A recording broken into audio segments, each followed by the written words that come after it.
দুলীয়াজান কি নাম প্ৰতিধ্বনি নামটো বৰ ধুনীয়া দেই মানে সত্ৰীয়া নৃত্য কৰিবা ন শিকি আছা কোনে শিকাইছে শ্ৰীমতী আনিতা তামুলী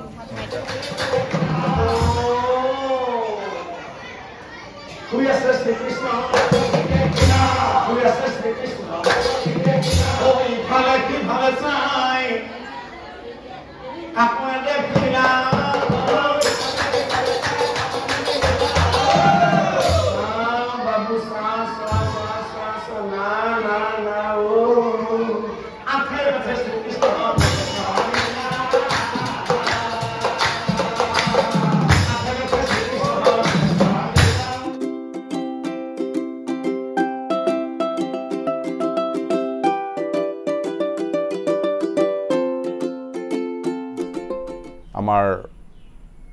নেপকো বকলনি সাৰ্বজনীন নামঘৰৰ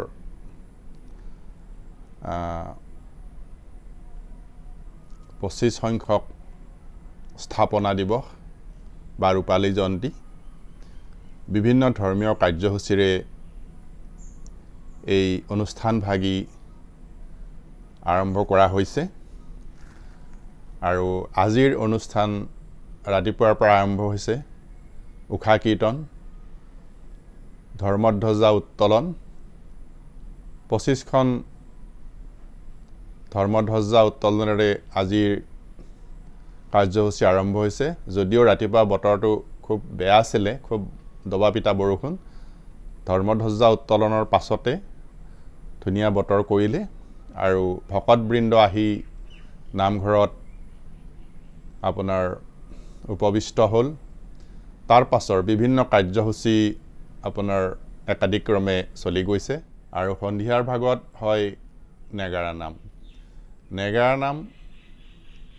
দিহা নাম থিয় নাম বিভিন্ন নাম অসমৰ লোকসংস্কৃতিত আছে আৰু তাৰ ভিতৰত নেগাৰা নামটো হৈছে নামনি অসমৰ এটা বিশেষ নাম আৰু নেগাৰা হৈছে মূল বাদ্য হেতু কাৰণে এই নামক কোৱা হয় নেগাৰা নাম বিভিন্ন ধৰ্মীয় কাম কাজ উৎসৱ পাৰ্বণত এই নেগাৰা নাম বিশেষ নামনি অসমত এক এৰাব নোৱাৰা অংগ কোনো এটা কাহিনী ধৰ্মীয় কাহিনী বা আধুনিক কাহিনীক এই নামৰ মাজেৰে পাঠকে আগবঢ়াই নিয়ে ইয়াত পাঠক থাকে এজন মূল পাঠক আৰু বাকিবোৰ থাকে আপোনাৰ সহযোগী মূল পাঠকে থিয় হৈ এই নাম ভাগি আগবঢ়াই নিয়ে বিভিন্ন কাহিনী আৰু কাহিনী কোৱাৰ মাজেৰে নাম বিভিন্ন সুৰ সঞ্চালনেৰে অংগ সঞ্চালনেৰে এই নাম ভাগি আগবঢ়াই নিয়ে গতিকে আপোনালোকে এই নাম দিহা নাম নেগাৰা নাম ভাওনা ভাগৱত ভ্ৰমণ ধৰ্মধ্বজা উত্তোলন সকলোতে ভাগ লৈ আপোনালোকে এই অনুষ্ঠান ভাগি সুন্দৰকৈ সফলমণ্ডিত হোৱাত আপোনালোকে সহায় সহযোগ আগবঢ়াওক কাৰণ নামঘৰ হৈছে অসমীয়া সংস্কৃতিৰ বাহক অসমীয়া সংস্কৃতি নামঘৰ অবিহনে কল্পনা কৰিব নোৱাৰি ইয়াৰ গুৰুজনাৰ সৃষ্ট নামঘৰ অসমীয়া সংস্কৃতিৰ পৰিচায়ক আপোনালোকে যদি মোৰ চেনেলটোলৈ নতুনকৈ আহিছে তেতিয়াহ'লে ছাবস্ক্ৰাইব কৰি দিব আৰু চেনেলটোৰ নামটো আপোনালোকে জানে হিলছ এণ্ড প্লেইনছ বলক তেনেহ'লে আমি নামঘৰলৈ যাওঁ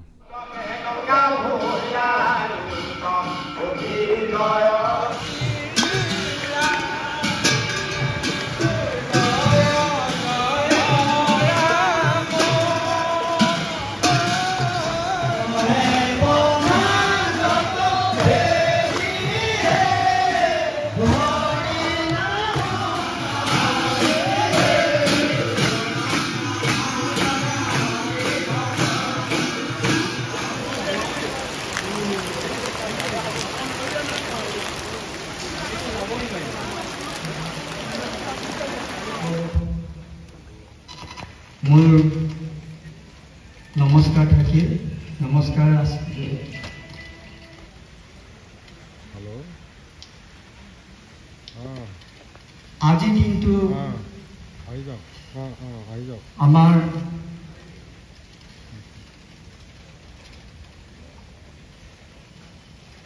অপাজনী নামঘৰ আমাৰ নিক নামঘৰৰ বহু এটা ভূমিতি আমাৰ নামঘৰ 25 বছৰ সম্পূৰ্ণ কৰিলে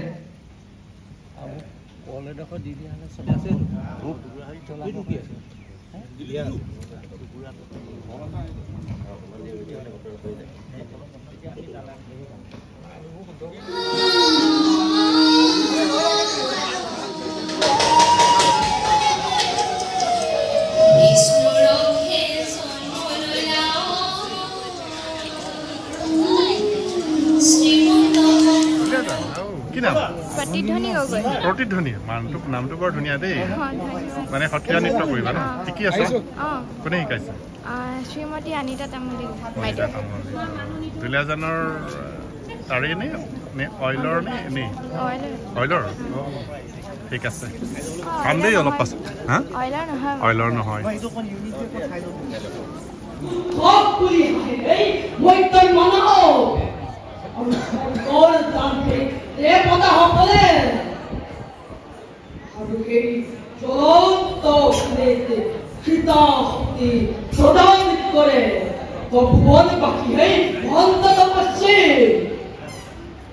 দেবতার গর্ব শূন্য করিবর জয় করি মই ইন্দর হইতে দেশ করতে দেবতাকে পুরুষ ইন্দর এই লবণর ভয়তে বনে বনে পুলিশে অনায় বনায় এতিয়া বাকি মৈত্ৰৰ মানৱ আৰু খণ্ডত মৈত্ৰৰ মানৱক আক্ৰমণ কৰাৰ পূৰ্বে ধ্বংস পৰিহত খণ্ড তপস্যেৰ আশ্ৰম লৈ মোৰ চতুৰংগ বাহিনী এফালৰ পৰা জ্বলাই দিওঁ বিশ্বমিত্ৰৰ আশ্ৰম মানৱৰ মহামংগলৰ বাবে মহাযজ্ঞহে কৰে আয়োজন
কেনেকুৱা লাগিছে ভাল লাগিছে নে আজি নামঘৰলৈ আহি খালো আমি খালো ভাল লাগিছে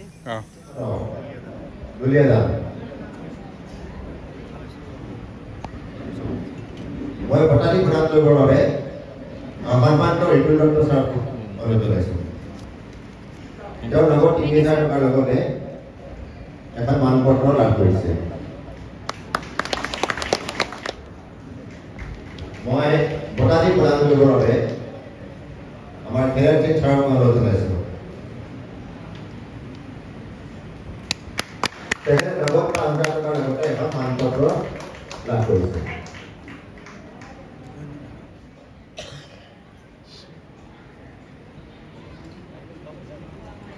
উদীপ্ত চেতিয়া তেওঁৰ লগত ৫,০০০ টকাৰ লগতে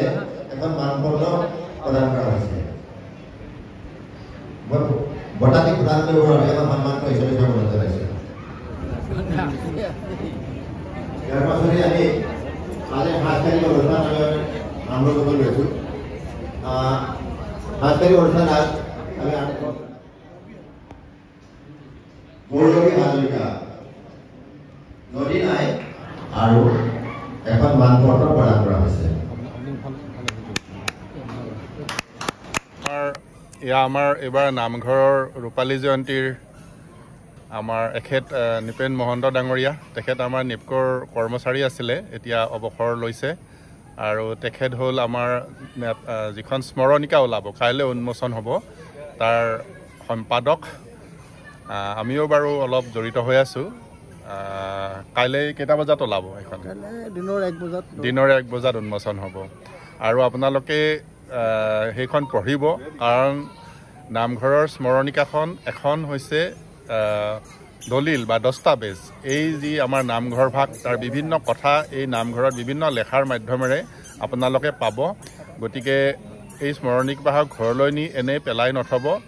আপোনালোকে পঢ়িব তাত বহুত অসমীয়া সমাজে জানিবলগীয়া বহুত কথা অসমীয়া সমাজে জানিব লগা বহুত কথা আছে অকল আমাৰ নামঘৰৰ ইয়াৰ কলনীৰে নহয় বিভিন্ন ধৰণৰ নামঘৰ বিশিষ্ট ব্যক্তিৰ লেখাও ইয়াত প্ৰকাশ পাইছে গতিকে সৰু কিতাপ আপোনালোকে পঢ়িব ধন্যবাদ গগন বৰুৱাদেৱে নামঘৰৰ লগত কিমান চনৰ পৰা জড়িত হৈ আছে এইভাগ নামঘৰৰ লগত এইভাগ নামঘৰৰ লগত মই 2012 চনৰ পৰা জড়িত হৈ আছোঁ আৰু 12 আৰু 2021 মানে এটা যুগ হৈ গ'ল 2021 চনত আমাক আৱাসিক এলেকা ভকতবৃন্দসকলে আমাৰ ওপৰতে গধুৰ দায়িত্ব অৰ্পণ কৰিলে অৰ্পণ কৰি সাধাৰণ সম্পাদক হিচাপে আমি আজি পৰ্যন্ত কাম ৰাইজৰ আশীষ লৈ আছোঁ আপুনিও নামঘৰৰ লগত জড়িত হৈ থাকে হয় আপোনাৰ নামটো মোৰ নাম জ্যোতিপ্ৰকাশ দত্ত হয় ময়ো 2004 চন মানৰ পৰা ইয়াতে কলনীতে নামঘৰৰ লগত জড়িত হৈ আছোঁ ওতঃপ্ৰোতভাৱে আমি জড়িত হৈ থাকোঁ বিভিন্ন অনুষ্ঠান আমাৰ পতা যায়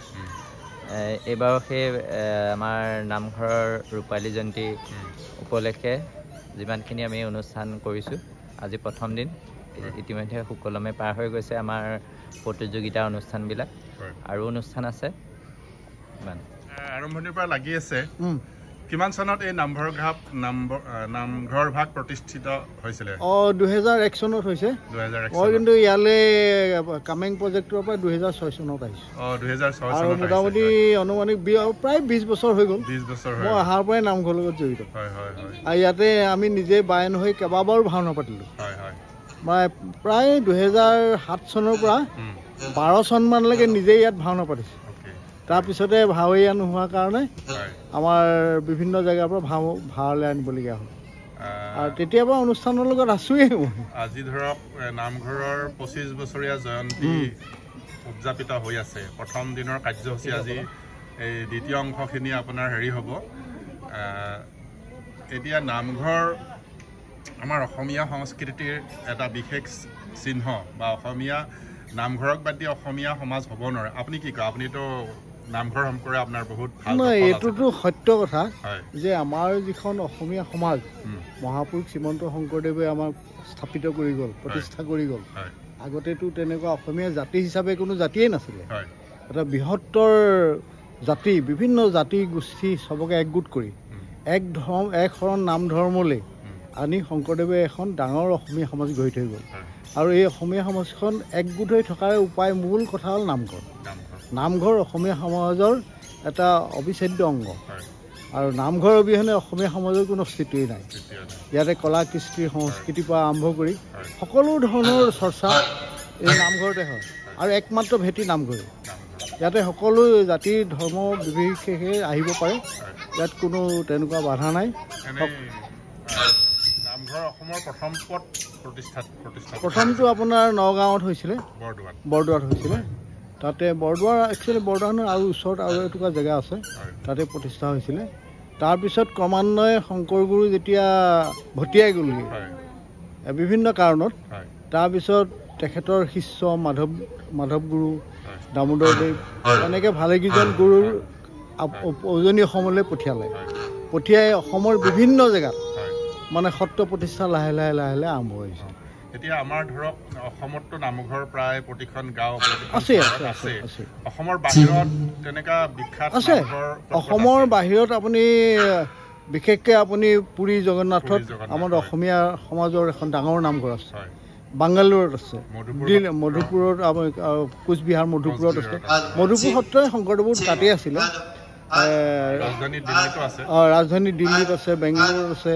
আৰু অসমৰ বাহিৰত ভাৰতবৰ্ষৰ বাহিৰত আমেৰিকা ইংলেণ্ড তাতো আমাৰ নামঘৰ গঢ়ি উঠিছে এতিয়া আৰু বিভিন্ন ধৰণৰ জেগাত নামঘৰ প্ৰতিষ্ঠাৰ কাৰণে যোগাযোগ চলি আছে এতিয়া সেই ক্ষেত্ৰত আমি কোন জেগাত হৈছে ইমান ক'ব নোৱাৰিম তথাপিতো ভাৰতবৰ্ষৰ বাহিৰত বহুত জেগাত শংকৰদেৱৰ নামঘৰৰ জৰিয়তে ধৰ্ম প্ৰচাৰত বহুতখিনি আগবাঢ়িছে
লৈ লওক আৰু ভাল লাগিছে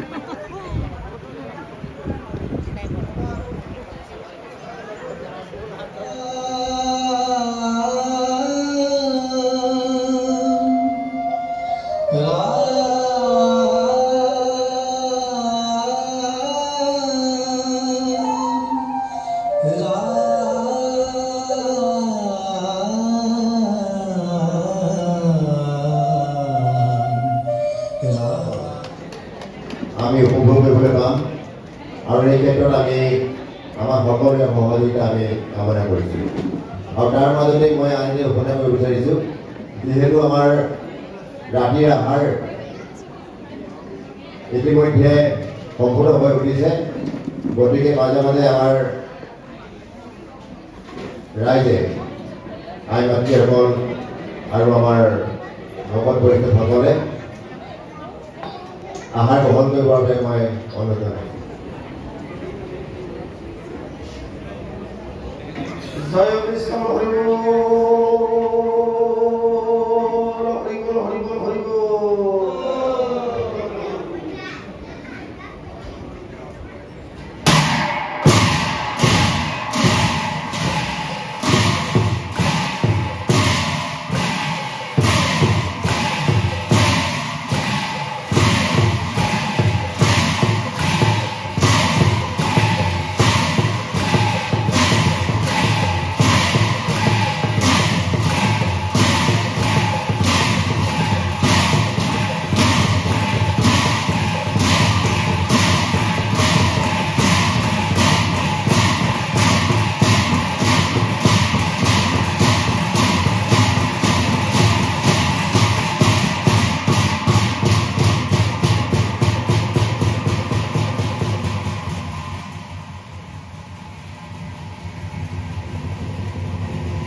চকুৱে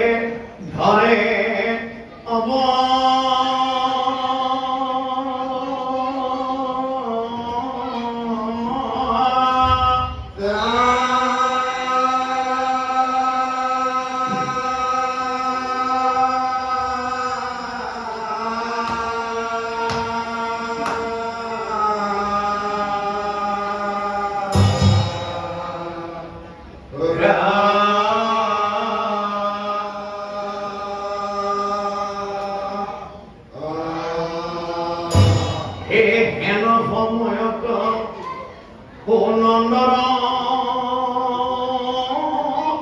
যাৰ ঘৰে যশোদাই প্ৰসৱ কৰিলা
ভাগৱত ভ্ৰমণৰ কাৰণে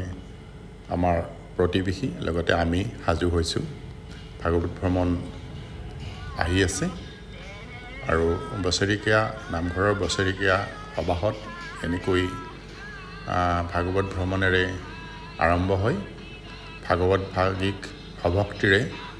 এনেকৈ ৰাস্তাৰে ৰাইজৰ পদূলিয়ে আগবঢ়াই লৈ যায় আৰু সেৱকীয়ে সভক্তিৰে ভাগৱত ভাগিক গোৱা পাণ অৰিহণাৰে সেৱা জনায় কাৰণ আমাৰ সমাজত ভাগৱত ভাগিক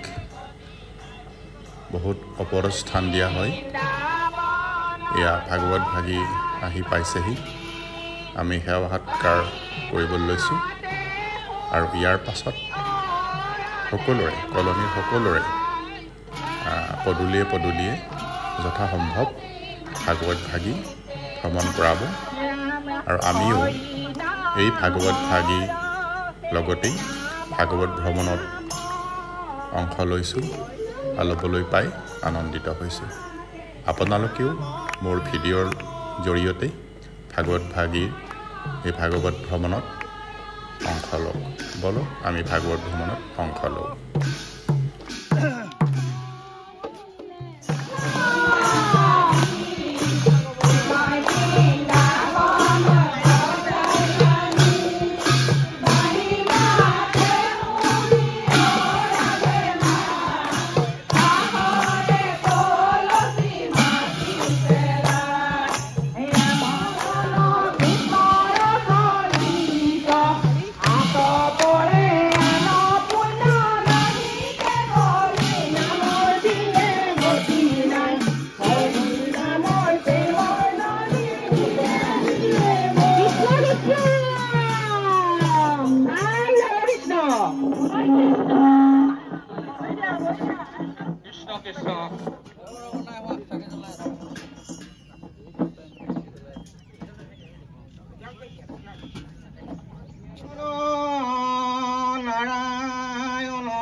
হৈছিল তাৰ ৰূপালী জয়ন্তী বৰ্ষৰ লগত সংগতি ৰাখি যি দুদিনীয়াকৈ বিভিন্ন ধৰণৰ কাৰ্যসূচীৰে এটি ধাৰ্মিক আধ্যাত্মিক অনুষ্ঠান অনুষ্ঠিত হৈছে। সেই অনুষ্ঠানটিৰ আজি দ্বিতীয় দিৱস অৰ্থাৎ প্ৰসাদ। এতিয়া ইয়াত বহি থাকোঁতেও প্ৰতি 2 ছেকেণ্ডত পৃথিৱীৰ পৰা এজন মানুহ মৰি গৈ আছে। সৰু কথা নহয়। 2 ছেকেণ্ডত যদি এজন মানুহ মৰিছে, দিনটোত কিমান মৰিছে? 24 ঘণ্টা 2.5 লাখতকৈ বেছি মানুহ। এতিয়ালৈকে এটা দিনত 2.5 লাখতকৈ বেছি মানুহ মৰিছে, কিন্তু সেইখন লিষ্টত এতিয়ালৈকে মই পৰা নাই। এইটো বৰ সৰু কথা হ'ব পাৰে। উশাহ নিশাহবিলাক ক'ৰবাৰ পৰা কিনি লৈছোঁ নি? ভিতৰত যিবিলাক ছিষ্টেম লাগি আছে এইবিলাক লাখ টকা দিলেও কিনি আনিব নোৱাৰোঁ। বহুতে সেইকাৰণে ভাবে, সেইকাৰণে ধৰ্মালোচনী সভা বুলি ক'লে আমাৰ ধৰি লওক তথাকথিত এটা মনোভাৱ থাকে, বৰকৈ মানুহ নহয়। সঁচা কথা, এজনে বুলিব লেকচাৰ দিব, কিনো লেকচাৰ শুনিবলৈ যাওঁ। আৰু আচলতে এইটো মোৰ ভালহে, কাৰণ মোৰ দৃষ্টিকোণটো বেলেগ। মোৰ বয়সে যিটো দৃষ্টিকোণত কিবা এটা কথা ক'ব, আপোনালোকৰ দৃষ্টিকোণত সেইটো ভিন্ন হ'ব পাৰে, কাৰণ বয়সৰ এটা তাৰতম্য আছে। এই বিষয়টো আচলতে বেছিকৈ প্ৰয়োজন আছিল আমাৰ প্ৰজন্মৰ বাবে, হয় নে নহয়? আপোনাৰ সকললৈ ক'বলগীয়া মোৰ ইয়াত একোৱেই নাই, কাৰণ আপোনালোকে জীৱনৰ এটা অভিজ্ঞতা পুষ্ট সময় পাৰ কৰিছে। তাতে মই আপোনালোকক কি ক'ম? এইটো কৰক, এইটো নকওক, তাত মোৰ ক'বলগীয়া নাই। আৰু মোৰ ইয়াত ভাষণ দিবলৈও প্ৰয়োজনীয়তা নাই, কিন্তু মনৰ যিখিনি অনুভৱ এইখিনি প্ৰকাশ কৰাৰ মাত্ৰ এই অনুষ্ঠানটো এটা মাধ্যম হৈছে। উঠি অহা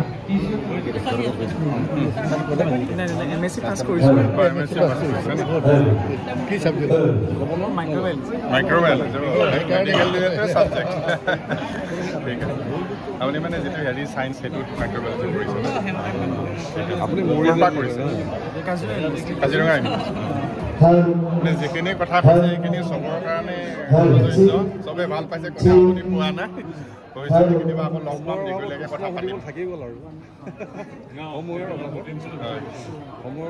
প্ৰশ্ন কেইটামান হৈ থাকি গ'ল। ঠিক আছে, ভাল লাগিল। আদৰণি জনাবলৈ অনুৰোধ কৰিছোঁ।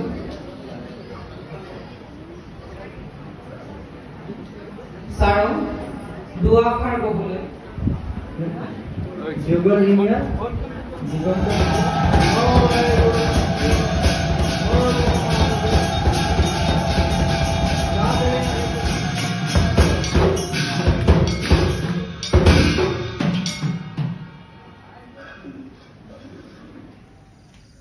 আমাৰ কলনীৰ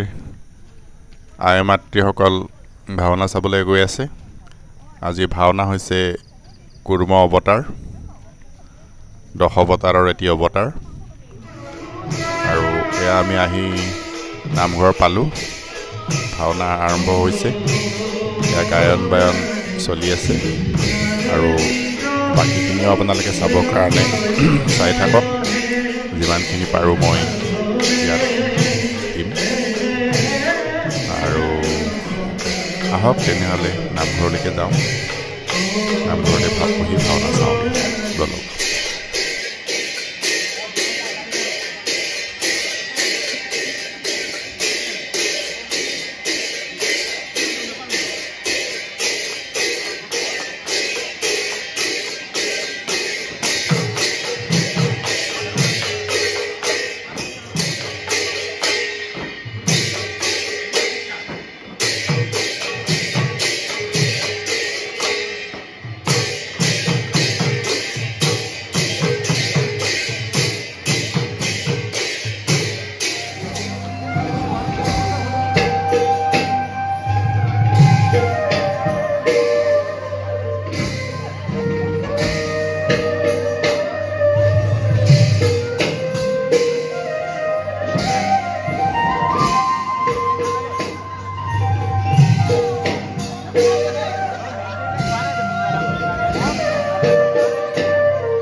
কি দৰে পূৰণ কৰোঁ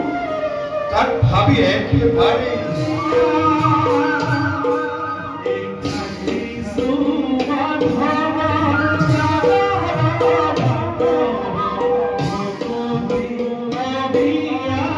তুমি সাধিত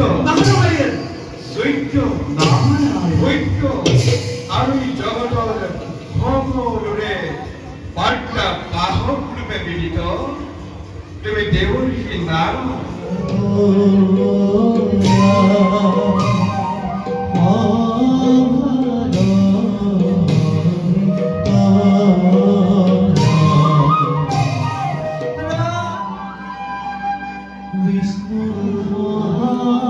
ঋষি দুৰ্বাসা এটি বালকৰ লগত কথা পাতি আছে।